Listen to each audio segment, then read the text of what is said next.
Asalaamu calaykum waraxmatullaahi wabarakaatu. Dhammaan waa idin wada salaamay walaalaha ku xiran janalkeena Zack Multimedia. Maanta waxaan rabaa inaan idinla wadaago su'aal ka timid mid ka mid ah asxaabta ku xiran janalkeena Zack Multimedia. Su'aashana waxay tahay sida tan: markaad su'aasha aad si nadiif u fiiriso, waxaad ka dareemaysaa in uu u baahan yahay walaalkani sida loo active gareeyo GPU-ga. Laga yaab inuu kombiyuutarkiisa uu leeyahay GPU. Marka waxaan maanta idinkula wadaagi doonaa sida ugu fudud aad u active gareyn lahayd GPU-ga. Marka daawasho wanaagsan. Marka ugu horeysa si aan u ogaano in GPU-geena uu active yahay ama disactive inuu yahay, ugu horeyn waxaan soo furanaynaa Adobe Premiere Pro. Markaan Adobe Premiere Pro aan sidaan u soo furano, ugu horeyn waxaan tegaynaa file, kadibna waxaan leenahay new, kadibna project. Marka sidaad u jeedo asxaabo fara badan ayaa ciladaan ii soo direen.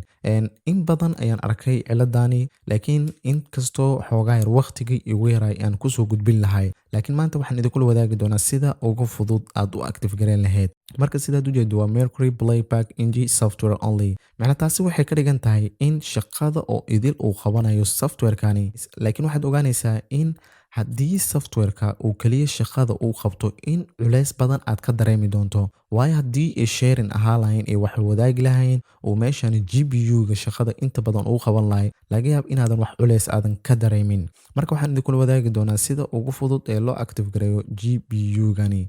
Marka ugu horeyso close ayaan iska soo leenahay, kadibna minimize ayaan iska soo leenahay Adobe Premiere Pro. Marka ugu horeyn marka si aan kuu tusiyo in kombiyuutarkayga uu GPU uu leeyahay, ugu horeyn waxaan tegaynaa taskbar-ka. Taskbar-ka ayaan tegaynaa, kadib waxaan leenahay right click, kadibna task manager. Markaan task manager aan ku dhufano, kadib waxaan kasii dooranaynaa performance. Sidaad u jeedo marka meeshan kombiyuutarkayga wuxuu leeyahay GPU. GPU-giisana memory-giisana waxaa waaye waa 2 GB. Waa 2 GB. Marka sidee ayaan u active gareyn karnaa? Ugu horeyn aan iska soo xirno midkani. Marka desktop-kani meel ka mid ah ayaa waxaan leenahay right click, kadibna waxaan kasii dooranaynaa display settings. Xoogaa yar aan yar weynaysano. Markaan display settings aan ku yaro dhufano, kadibna qaybta hoose ayaan usoo degaynaa. Kadibna waxaan kasii dooranaynaa advanced display settings. Markaas kasii yaro doorano, kadib waxaan kasii xulanaynaa display adapter properties. Markaan click aan ku siino, sidaad u jeedo marka muuqaal hore waxaan kaga soo hadalnayn dedicated video memory si aad GPU-gaaga aad ugu dhigi lahayd 1 GB. Marka haddii aad muuqaalkaas aad danaynayso in aad awoodda GPU-gaaga aad kordhiso, qaybtan kore ayuu kaaga soo bixi doonaa. Laakiin hadda aan u gudagalno muhiimadda cashirkani. Kadib marka waxaan kasii yar tagaynaa properties. Markaan properties aan tagno, ugu horeyn waxaad ogaanaysaa in uu GPU-ga si lagugu soo muujiyo ee u baahan tahay in kombiyuutarka inuu baran yahay drive.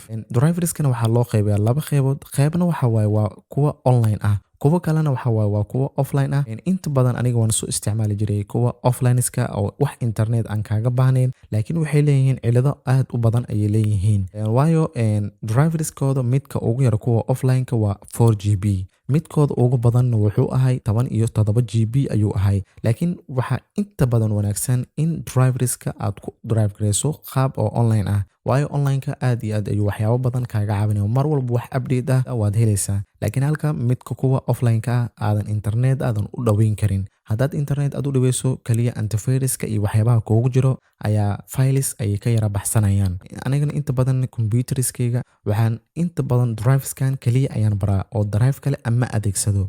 Marka drive ayaan leenahay. Kadib markaan driver aan dhahno, kadib waxaan kasii dooranaynaa update drive. Markaan update drive aan kasii yara xulano, kadib labadan option ayuu kuu soo bandhigayaa. Hadduu drive oo computerkaaga oo ku yaalay qaab manual ahaan, midkan ay hoose ayaad dooran kartaa. Laakiin hadda anaga waxaan u baahannahay drive online ah ayaan u baahannahay. Surgeon automatically ayaan leenahay. Kadib hadda aan ku yaro dhufano. Marka driverska ayuu sidaan u yara dhameynaya. Isla markiiba wuxuu sameynaya in driverska ka maqnay computerkaaga uu sidaasi oo kuugu baro. Hadda sidaad u jeedo wuxuu leeyahay kaliya install drive. Isla markii mar ayay shaashadaada madow noqonaysaa, kadibna sideed hore ayay ku soo laaban doontaa. Marka hadda drivekeena waa inoo baray oo meeshan sidaad u jeedo Intel-ka aan adeegsanayno waa Intel 5500. Driverskan inta badan waxay u baahan yihiin online. Marka ugu horeyso intaadan soo gudagalin waa in computerkaaga uu ku xiran yahay internet. Bila internet la'aan kuma update gareynayo. Marka hadda aan soo close gareyno oo anaga hadda internetka waan ka yar xireyna, waayo waxaan isticmaali doonaa Adobe Premiere Pro. Kadib marka close kadibna waxaan leenahay okay. kadib close. marka hadda waxaan usoo laabanaynaa Premiere Pro-geena si aan u ogaano in GPU-ga la active gareeyay. ugu horreyn waxaan soo furanaynaa Premiere Pro-ga, kadib waxaan leenahay File, New, Project. sidaad u jeedo Video Rendering Playback Software Only weli sidiisa meeshiisa ayay taagan tahay oo wuxuuna leeyahay waxaa kaliya shaqadan qabanayo software only-ga. marka sidee ayay ku bixi doontaa? kaliya hal mar Adobe Premiere Pro-gaaga dhammaan close garee haddana dib dambe usoo yara kici Adobe Premiere Pro-ga.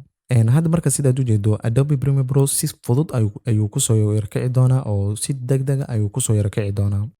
xoogaayar marka aan yara weynaysano Adobe Premiere Pro-ga, kadibna waxaan leenahay File, kadibna New, kadibna Project.